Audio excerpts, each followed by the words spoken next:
자, 신약 성경 302페이지 갈라디아서 1장 6절에서 10절까지의 말씀을 보도록 하겠습니다.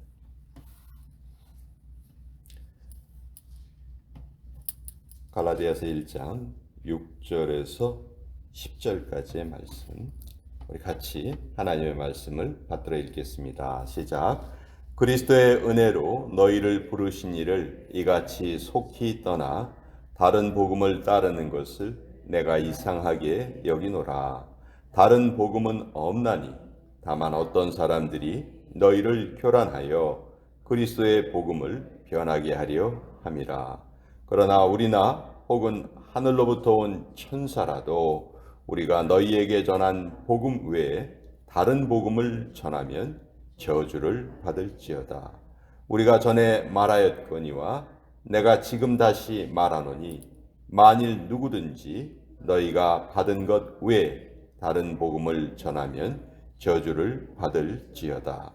이제 내가 사람들에게 좋게 하랴 하나님께 좋게 하랴 사람들에게 기쁨을 구하랴 내가 지금까지 사람들의 기쁨을 구하였다면 그리스도의 종이 아니니라. 하나님의 말씀입니다. 아멘. 이 갈라디아서는 갈라디아 지역의 여러 교회들에게 보낸 편지입니다. 그러니까 갈라디아 교회라는 한 교회가 있었던 것이 아니고 그 당시의 교회는 가정교회 형태로 여러 가정이 교회 공동체를 이루고 있었죠. 그래서 어느 한 교회가 아니고 갈라디아 지역에 흩어져 있는 교회들이에요. 이 갈라디아는 지금의 터키의 한 지방의 이름인데 바울이 1차 전도 여행을 했을 때 아주 이쪽을 구체적으로 복음을 많이 전했어요. 이곳저곳 돌아다니면서 복음을 많이 전하고 이제 그렇게 복음을 전하고 바울은 다시 돌아왔죠. 1차 전도 여행은 2년 정도 걸렸습니다. 2년 후에 다시 돌아왔는데 돌아온 바울의 마음에는 어떤 생각이 있었을까요? 내가 복음을 전한 그 교회 성도님들이 지금 신앙생활을 잘하고 계실까? 아마 복음을 전한 사람이라면 누구나 다 이런 생각을 가지게 될 거예요. 예를 들어서 우리가 누구에게 예수님을 전했어요. 그 사람이 신앙생활을 하기 시작했어요. 그러면 그 다음서부터 우리의 관심은 그분이 신앙생활을 잘 하는지 그게 무척 관심이 있겠죠. 바울도 마찬가지였어요. 그래서 두 번째 전도여행 때 다시 이 지역을 돌아보고 싶었지만 성령님께서 바울과 그 일행의 발걸음을 유럽 쪽으로, 터키 건너편에 있는 유럽 쪽으로 옮겨주셨죠. 그때 바울은 이 갈라디아 지역에 있는 교회들에게 이상한 일이 벌어졌다는 것을 소문으로 듣게 됩니다. 분명히 자기가 예수님을 전했고 예수님 한 분이면은 모든 것이 완벽하게 구원이 이루어진다. 이렇게 예수님을 믿음으로 우리가 구원을 얻는다. 이것이 바울이 전한 복음의 핵심이거든요. 그것을 열심히 전했어요. 바울은 정말 그 한 가지 일에 자기의 목숨을 걸고 열정적으로 복음을 전했던 분이에요. 근데 바울이 떠난 후에 이 지역에 유대주의자들이 들어갑니다. 참 재미있는 것은요. 바울이 그렇게 열심히 복음을 전했잖아요. 근데 바울을 반대하는 무리들도 너무너무 열심히 있었던 거예요. 바울이 어느 곳에 가서 복음을 전하고 떠나잖아요. 그럼 조금만 지나면 그 바울을 반대하는 무리들이 거기에 또 사람을 보냅니다. 그래서 바울이 전한 복음을 흐트러뜨리려 해요. 그러니까 사탄이 하는 일이 늘 이런 식이에요. 어떤 좋은 일을 우리가 씨앗을 뿌렸을 때 그것이 저절로 잘 자랄 것이다. 여러분, 이런 일은 거의 발생하지 않아요. 반드시 방해하는 세력이 있습니다. 그때 그 바울을 반대하는 사람들이 와서 퍼뜨린 말이 뭐냐면 예수님을 믿는 것으로는 안 돼. 그건 부족해. 율법을 지켜야 돼. 너희가 할례를 받아야 하고 의식법을 지켜야 되고 정결법을 지켜야 되고 음식법을 지켜야 되고 제사법을 지켜야 돼. 너희가 먼저 유대인과 같은 사람이 돼야 돼. 그래야 그 이후에 예수님을 믿으면 구원을 얻을 수 있는 거야. 이런 식으로 가르친 거예요. 그러니까 그러면서 이제 바울을 비난하기 시작합니다. 야, 바울이 자기가 사도였다고 그랬지? 바울은 사도 아니야. 그리고 바울을 보면은 건강한 사람이디? 바울은 육체 질병이 있었거든요. 그 사탄의 가시라고 표현되어 있죠. 성경에 보면. 그것이 떠나게 되기를 바울이 또 열심히 간구했을 때 하나님이 아니다. 오히려 너에게는 그 약한 부분이 있을 때 오히려 더 강해진다. 그래서 하나님이 바울의 질병은 고쳐주지 않으셨어요. 그것이 안질이었는지 경련이었는지 아니면 이 두 가지가 같이 겹쳐진 것인지 우리는 알지 못하지만 그런 아주 큰 어려움이 있었던 거예요. 그러니까 바울을 반대하는 사람들은 와서 하는 말이 야, 자기 병도 못 고치면서 무슨 뭐 복음을 전하냐. 그런 사람들 이야기를 그런 사람이 전하는 것을 우리가 어떻게 믿을 수 있겠니? 하면서 이제 바울이 전한 복음을 변질시키려 합니다. 근데 이것에 너무도 많은 사람들이 속아 넘어간 거예요.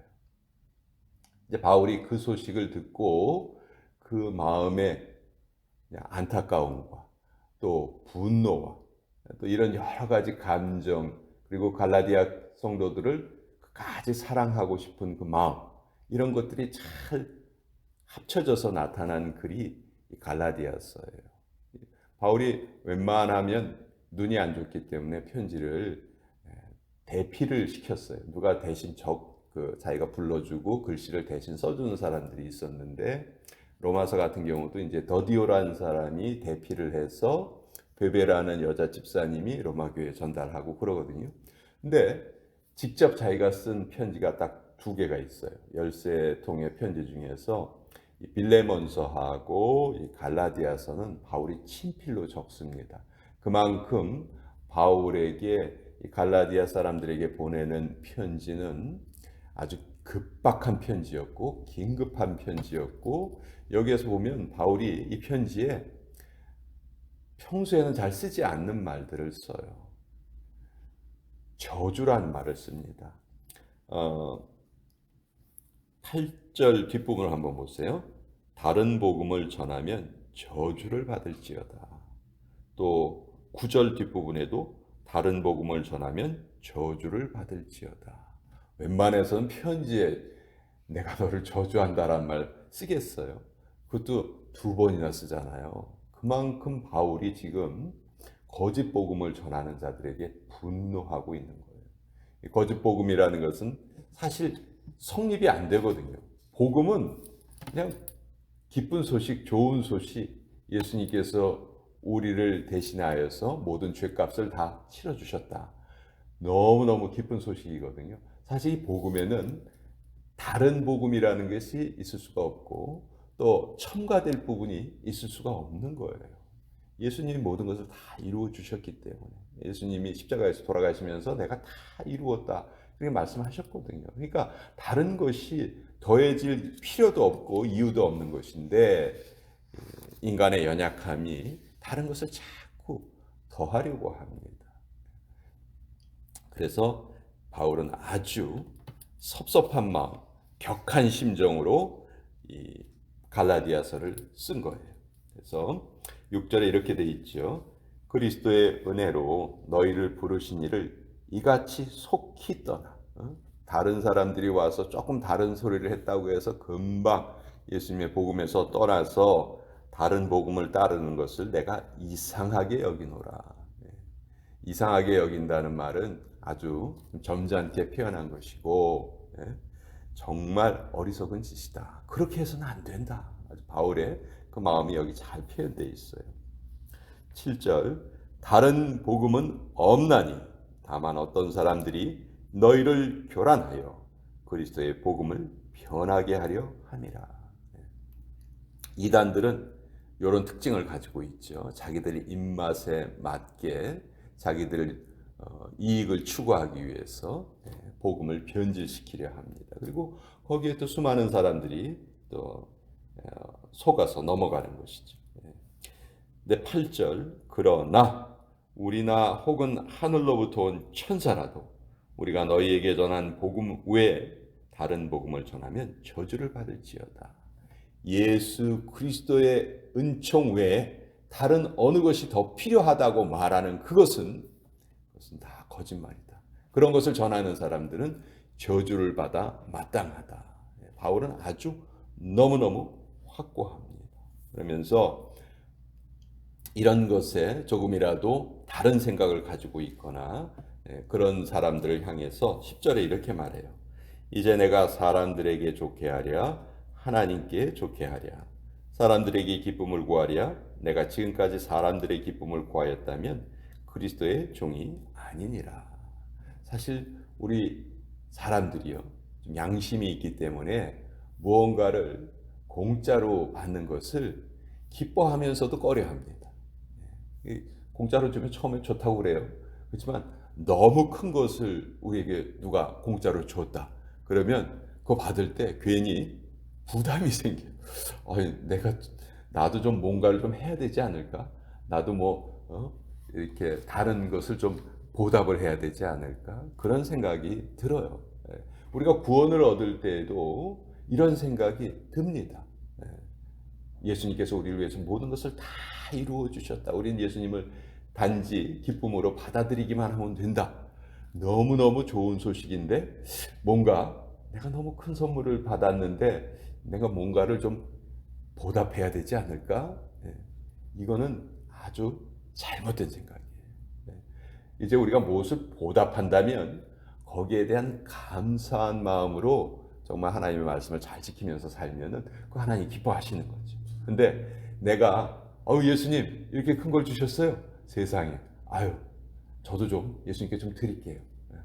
예수님께 그래야지 제가 구원을 받을 수 있죠. 어떻게 이게 양심 없이 그냥 공짜로 그걸 받습니까? 제가 아주 좀 양심적인 말인 것 같지만 우리가 구원을 얻는 도리에는 그것이 전혀 해당이 되지 않습니다. 왜 그런 줄 아세요? 구원의 가치는 너무나 커요.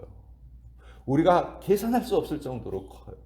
거기에 뭔가 우리가 그것에 대해서 보답을 한다든지 그것에 대해서 어떤 대가를 치르려고 한다는 것은 이것은 있을 수가 없는 거예요. 생각해 보세요. 하나님 우리에게 숨을 쉬어야지만 살 수 있게 해주셨어요. 그렇다고 하나님이 공기에 대해서 값을 차지하시나요?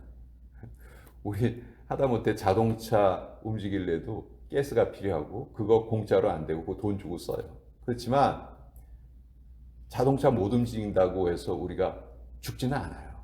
우리의 생명은 유지가 됩니다. 근데 우리의 생명이 유지가 될 때 공기는 꼭 필요하죠. 그렇다고 하나님이 공기에 대해서 값을 차지하시나요? 그 얼마씩 내라 그러시나요? 그렇지 않죠. 너무 공기의 가치가 크기 때문에 너무 공기의 가치가 무한대로 이거 없으면 우리가 죽으니까 그렇게 큰 가치를 가진 것은요 사실 값을 매길 수가 없어요. 그렇기 때문에 우리가 공짜라고 생각이 드는 거지만 사실은 너무 값이 어마어마하기 때문에 값을 안 매겨놓은 것뿐이지 그건 공짜가 아니거든요. 예수님이 우리에게 주신 구원도 마찬가지예요. 복음도 마찬가지예요.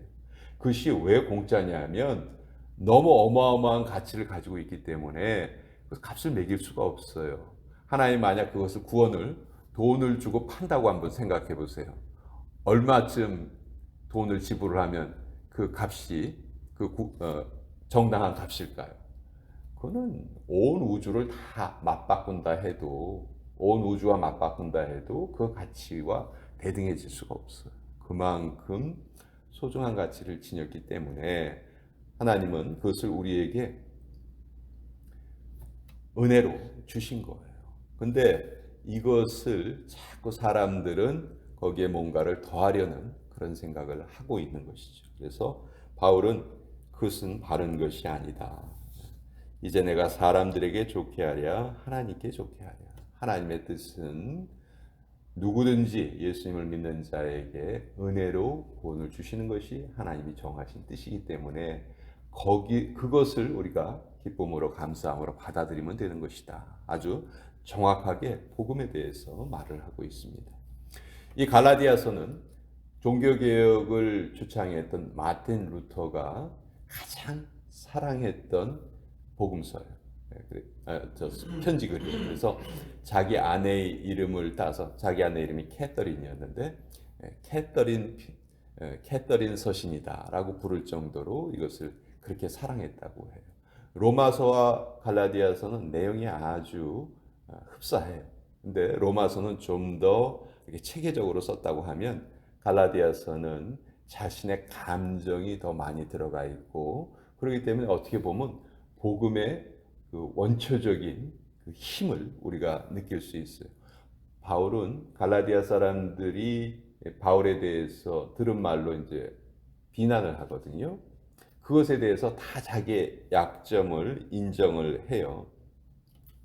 13절에 보시면 내가 이전에 유대교에 있을 때 행한 일을 너희가 들었거니와 하나님의 교회를 심히 박해하여 멸하고. 바울의 이런 부끄러운 과거가 있었다는 거 바울이 숨기지 않습니다. 바울을 반대하는 사람들은 와서 이런 것도 막 전했거든요. 그 사람 옛날에 뭐 했던 사람인지 알아? 지금도 실제 모습이 어떤지 우리 모르는 거야. 이런 식으로 바울을 많이 폄하했어요. 여러분 우리가 약점이 있을 때 누가 우리의 약점을 지적을 하면 가장 좋은 방법은 뭘까요? 그 약점을 인정하는 거예요. 예. 아유 맞습니다.